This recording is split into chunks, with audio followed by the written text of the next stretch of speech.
I'm Connaughton from SingleThread Farm Restaurant and Inn in Healdsburg, California. Today we'll be using this really beautiful black cod from Alaska, which is a fish that we love to cook with. It's on the menu all the time at SingleThread, as well as some really beautiful Japanese heirloom eggplants that my wife grows on her farm. A really unique ingredient as well that she grows there, it's called myoga. It's like a young Japanese ginger bud. It brings a lot of freshness to the dish, as well as the scallion. And then we have these terminals of the Malabar spinach, which has a really kind of succulent, crunchy, watery texture to them. And then the base of all of this is going to be traditional Japanese dashi. So we're going to make that using this kelp, kombu, as well as Katsuobushi, which is a steamed, smoked and dried bonito, and that's going to be sort of the base of the flavoring our broth that we're going to season using sake, Mirin, as well as a really nice soy sauce from Japan. So this first part of the dish, we're going to start by making a really classic dashi. So this will be the technique for making dashi for thousands and thousands of different dishes that you could make from that. So much of the Japanese cuisine is based off of this very, very simple but very, very important soup stock. So we've started first with water here in our pot. We want to try to use the softest water that we possibly can, if available. And then we're going to add to that water this kombu right here. So this is a dried kelp, comes from the North Island of Japan, Hokkaido. It's called nishiri kombu, and it's harvested sustainably from the ocean and laid out in sheets, and it's actually dried for 2 years. So it's the highest umami of any ingredient that is in the world. So what that means is it has the highest levels of naturally occurring glutamates in any food. And then in the drying process, there's a chemical reaction that happens, a breakdown of that, where it actually makes the glutamates so that we can extract those into the water. They're water soluble. So we're gonna add that in to our water, and we're gonna bring up the water here, not to a boil, not to a simmer. We're actually going to bring that just up to 160 degrees Fahrenheit, which is 60 degrees Celsius. And we're going to hold that and steep that for 1 hour. And the reason that we're going to do this is that some studies have been done at the University of Kyoto looking at optimum extraction temperatures to really preserve both the flavor and the glutamates that we're trying to extract here into our liquid. And that temperature is the optimum extraction temperature. If you don't have a thermometer to actually monitor the temperature, that's fine. What we want to do is just keep it underneath a simmer. We want to see some little bubbles coming up, but if it starts to actually have any movement on you, then we've gone too hot. So like you're steeping a tea bag, we're going to do that. Just kind of try to keep that consistent temperature, and we'll do that for 1 hour. So now that we've steeped this kombu for 1 hour, we're going to remove that here, and you can use this for some other things. We can actually braise this, or we can make another stock with it to cook our vegetables in. I'm going to pull this out, and after, what we're going to do is I'm going to raise the temperature here just slightly. We're going to bring that up to 185 degrees Fahrenheit, which is 85 degrees Celsius. And we're going to go on to our next step, which is to infuse the Katsuobushi, our bonito flakes, into this stock. So we have the glutamates coming from the kombu. We have another umami compound that's known as inosinate that's going to be coming from the bonito flakes. So these are sides of bonito that have been steamed, inoculated with koji, which is the same spores that's used to make sake and miso and all kinds of different fermentations in Japan, smoked and then aged until it's like as hard as wood for a few years. Oftentimes when you buy this, it's already shredded into these flakes. So the katsuo, which is the name of the fish, and bushi means flake. So we're getting this up to temperature. It's a very, very, just below a simmer. Again here, we'll just check our temperature. Great. We're at the right temperature. We're going to just add these in and let them infuse. So these are shaved so fine, it doesn't need to take a lot of time for the infusion. We actually like to use quite a bit and infuse very quickly. If you let it steep for too long, you can start to bring out some bitterness from the fish. So we like to do sort of a short infusion, about 1 minute here, and then we're going to strain. Okay, so now just 1 minute's passed, and we've steeped our bonito flakes in here. We're gonna go ahead and strain that. We want to strain this through a pretty fine mesh strainer. We don't want to have a lot of particles from our stock floating around in our dashi. And what we don't want to do is press on the back of this. We just want to kind of let the free run liquid come through to make sure that we don't have a stock that's cloudy or bitter. Okay, so for the next part of our broth, we're going to make something that's called nikiri.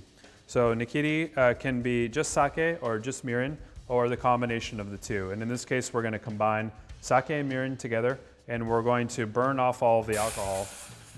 So I've added the sake first here. And then this is our mirin, which is like a sweet sake. So we're going to bring that up to a really light simmer over kind of a medium heat. Want to be conscious that this is alcohol, and so it's very easy for it to start to flame off, which is okay, but what will happen is if we get too much flame, we'll actually start to get some burnt flavors around the side of our pan. So we want to take our time, do this a little bit more slowly, a little bit more gently. We're going to reduce it down by about half. So we're going to concentrate the flavor, and at the same time, we're going to volatilize off all of the alcohol. Okay, so this has taken about 15 minutes, and we've reduced this down. We've burned off all of the alcohol. We've concentrated the flavor here of our mirin and sake to make our nikiri. We have our dashi that we just made. Here it's still warm. And I'm going to shut the heat off here, and I'm going to begin adding this mixture to our dashi. I'll add about 2/3 of it to start. We'll check the seasoning. And I have some really nice Japanese soy sauce here as well. That's going to be how we're going to season. That's going to be the sort of saltiness and another depth of umami here to our dish. I'm going to move that around in here.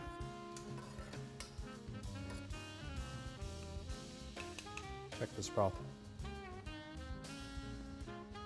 So you don't want to add everything at once. You want to kind of go, taste, check, see the seasoning, see how you like it. I think we're good on our nikiri. Add just a little bit more of the soy sauce here.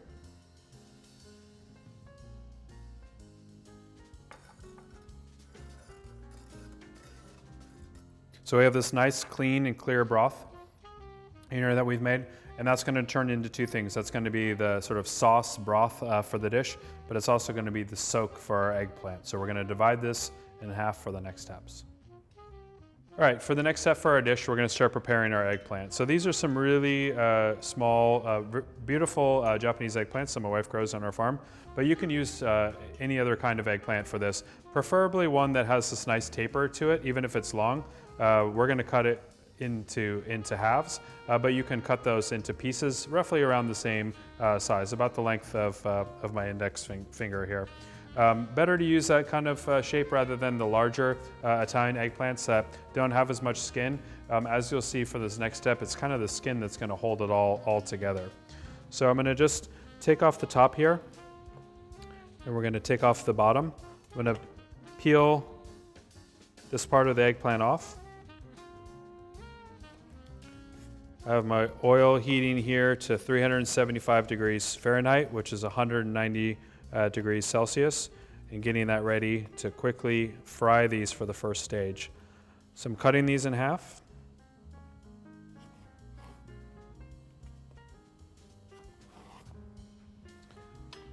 All right, so we're just going to drop our eggplant in here. We're going to let those fry quickly. We cut them in half because we're creating surface area to get that really nice sort of frying flavor from the oil on the outside, and also exposing that soft, spongy interior to kind of soak up the liquid that we're going to place it to in the end. So we're going to fry these for about 1 minute, where we're just looking for a light brown color on the outside.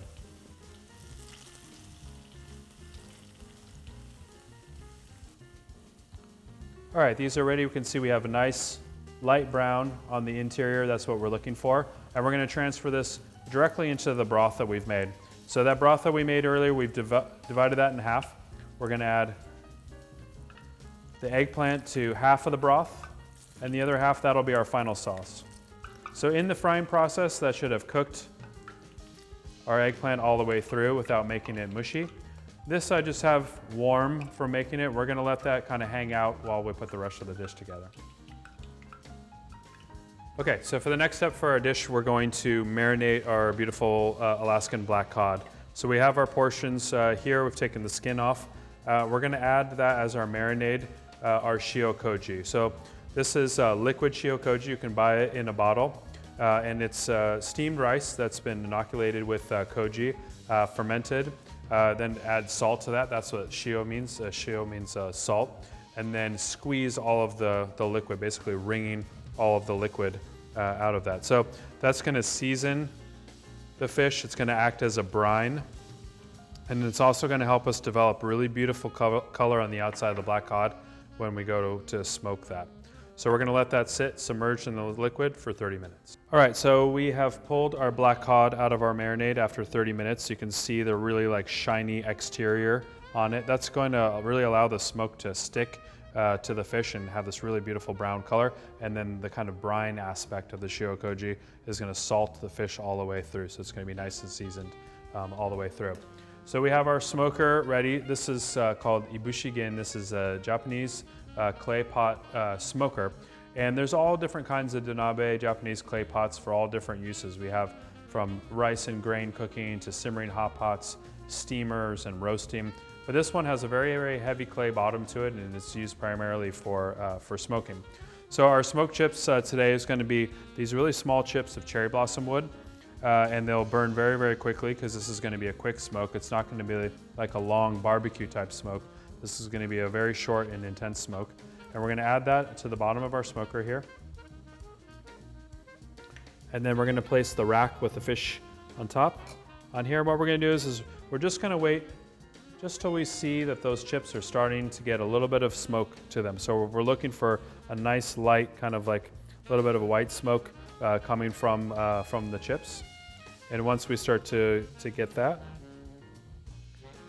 we'll place the lid on top. And I'm just going to add a little bit of water around the edge. So this particular clay pot is designed with this little bit of a lip. And what I'm doing is just creating a seal. Because there's a little bit of an air gap between the lid and the pot, the smoke can escape. So by putting the water around there, we're essentially sealing that gap. Now, while we're smoking, we have the finished eggplant that's been resting in our broth beautifully. We're going to pull a few pieces of that out. See how nicely soaked they've become. They've really taken on the broth in the kind of natural spongy way that eggplant loves to do. That's what it's like. Eggplant's such a great vessel for whatever flavor because it's essentially like a sponge. And we'll begin to plate our bowl. So we're going to put a few pieces of our eggplant down in the bowl.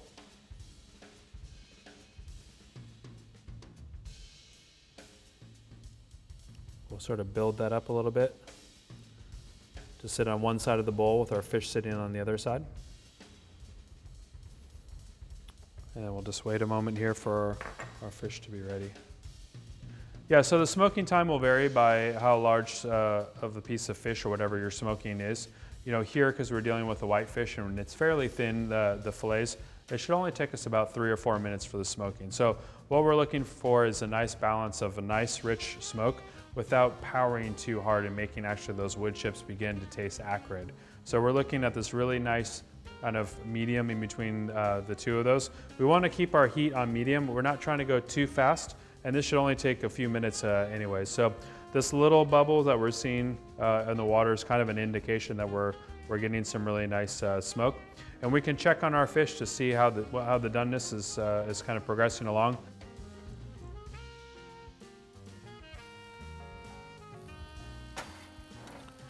All right, we've got this really nice sort of smokiness to it. We can see a little bit of the smoke color on the outside of it. The fish is done all the way through.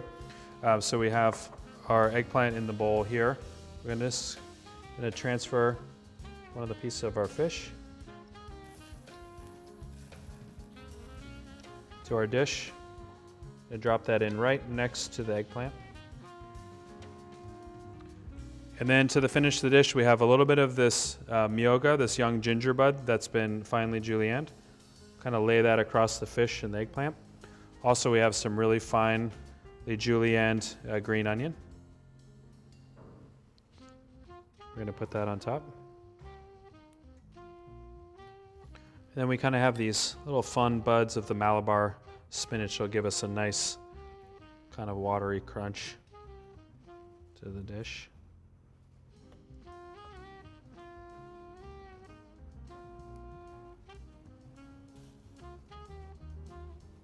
And lastly, we have our beautiful dashi broth.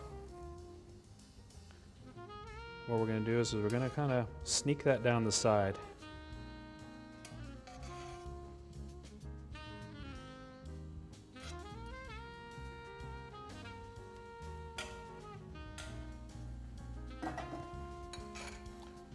That's our final dish. This is smoked Alaskan black cod with the Age-Dashi eggplant, green onion, and myoga. So for this dish, we're going to start by washing our rice. So we have this rice here. I've actually been storing my truffles just right in my rice, and we're gonna put that into this Japanese clay pot called Commento-san, and we're gonna first steam our rice. Next, we're going to be kind of treating that like a risotto, adding stock to it, making it really nice and creamy, and then finally we're going to finish it with the reduction that we've made of Chardonnay wine, Chardonnay vinegar, shallots, garlic, and onion. We've reduced it all the way down, strained that out, getting the sort of concentrated flavors of those ingredients.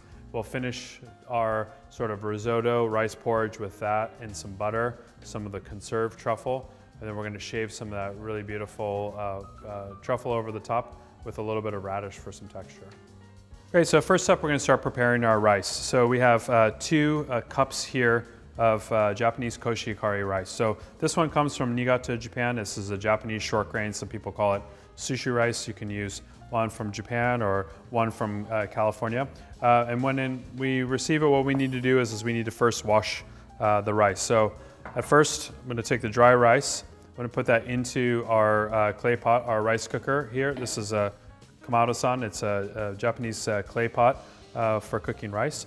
And I'm going to add just enough water to really just wet the rice.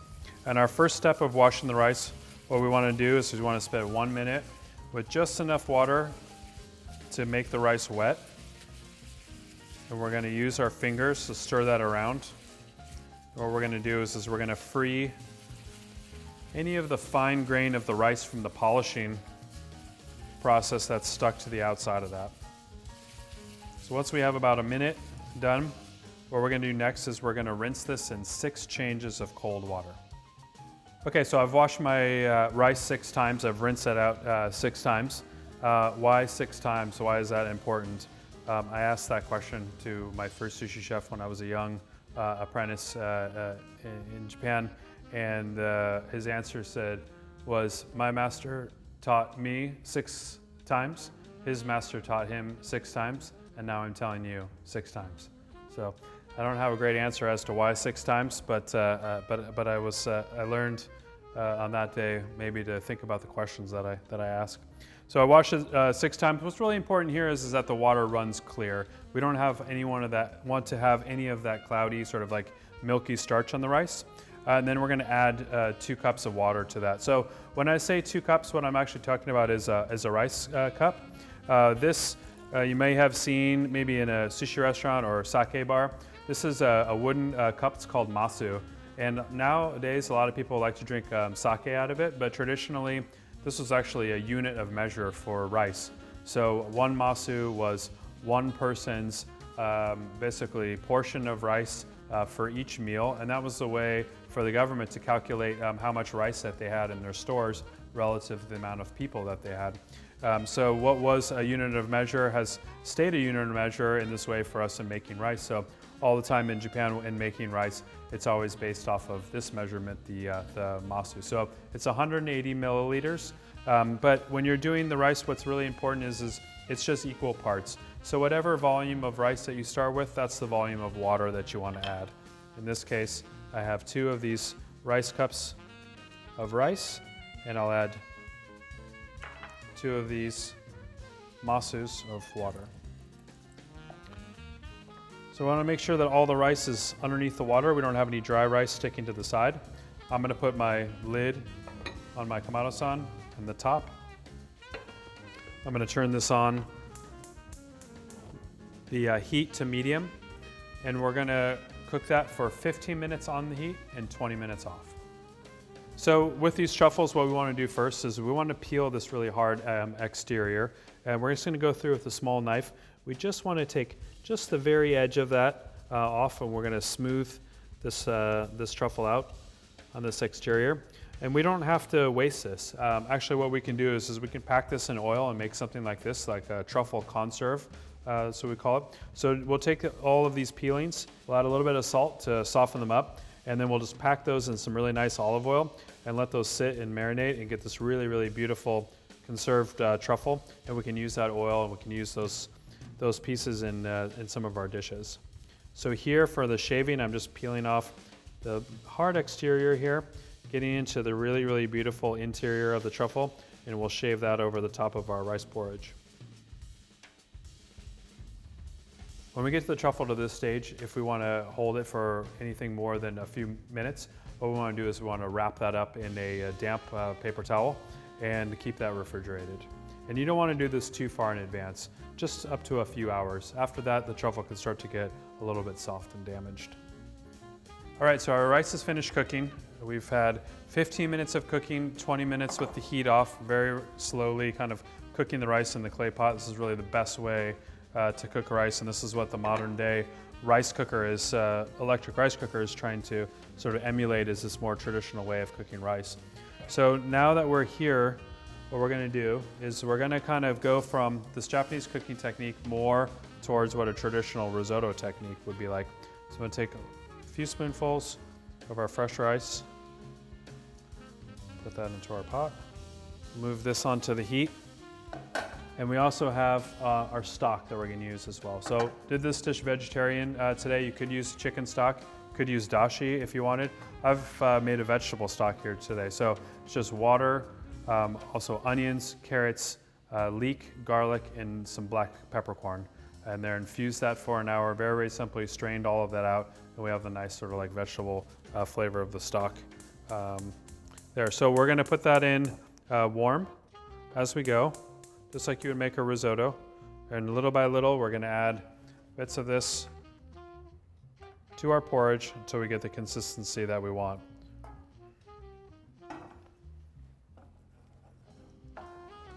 So we're gonna heat this up, kind of bring it to a simmer. As soon as we do, all of the starch will tighten that up. And we'll kind of start to create something that's creamy, but not too starchy.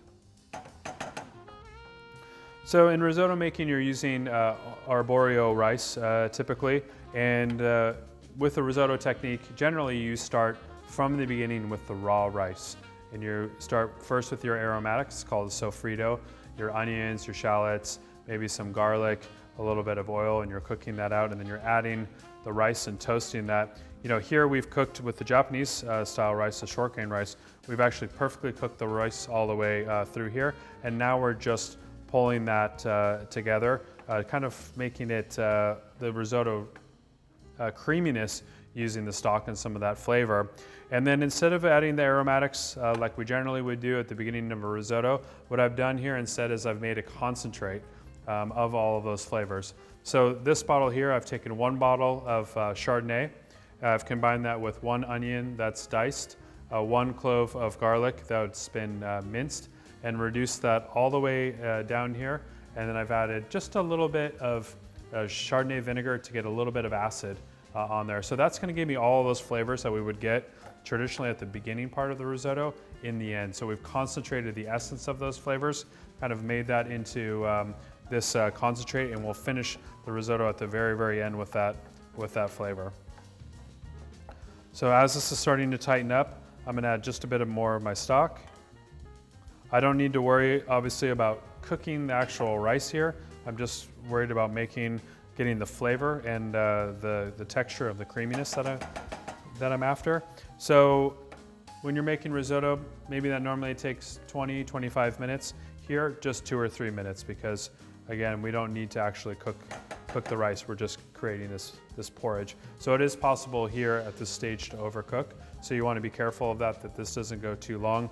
You'll begin to see the rice grains split and become mushy, and we still want to have that beautiful texture of each individual grain of rice. So now, as soon as we get this nice and tightened up, we'll be ready to finish it.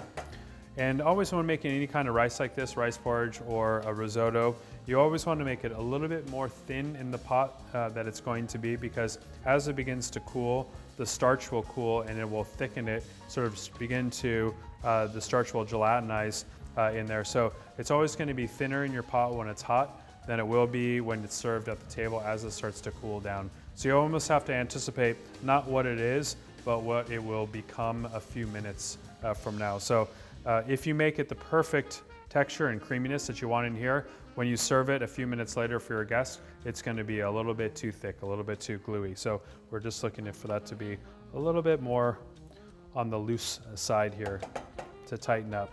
So I'm going to season that with the concentrate.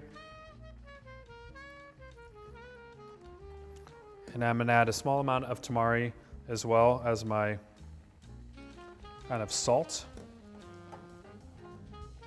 So we get this texture and the creaminess, and you can kind of start to feel it pull away from the pan. We're going to add our butter. We're going to turn off the heat. And we're going to sort of beat this really vigorously. And what we're doing is we're melting the butter and we're making it, oops. We're melting our butter and we're making it nice and creamy as we go.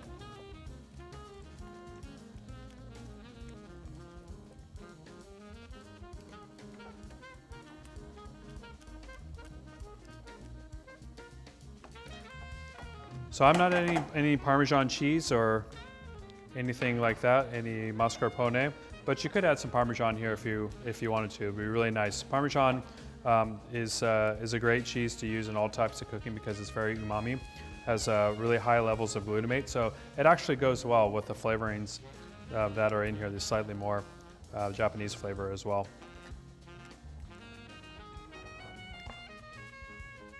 Okay, that's what we're looking for. Really, really nice creamy porridge consistency. It's going to be really rich and decadent and really, really show off the truffles. Truffles go really well with things that have a lot of fat in them because a lot of the aroma compounds are more fat soluble. So it's good to have things that have the sort of the texture coming from like the water-based stock for the more water-soluble aroma compounds, but also a lot of fat for the fat-soluble ones. So, you know, we're talking about truffles here, so it's a really nice, rich and decadent dish. So going to our bowl now, we have this really beautiful conserved truffle. So I'm going to put a little bit of that at the bottom. This is a really nice sort of concentrated flavor of the truffle, and we'll kind of tuck that down and make that a bit of a surprise on the bottom.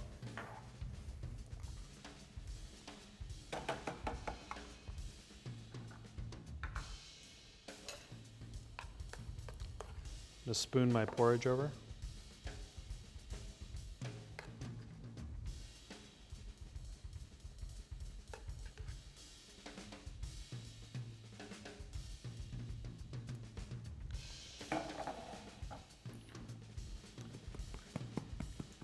Tap the bottom there. It's kind of a technique they do in Italy quite a bit with the risottos to make it nice and flat. Just gonna add a few of our radishes. That's just going to give us a little bit of crunch, a little bit of texture on there because it's a pretty soft and smooth dish. And then this is the best part. You get to kind of go just a little bit crazy with the truffles.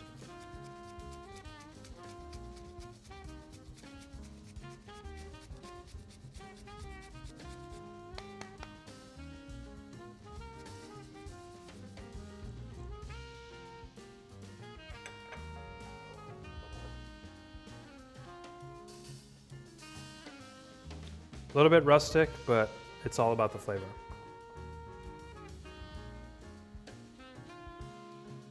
Please join us for the live Q&A if you have any questions about this dish or anything that we're talking about here today.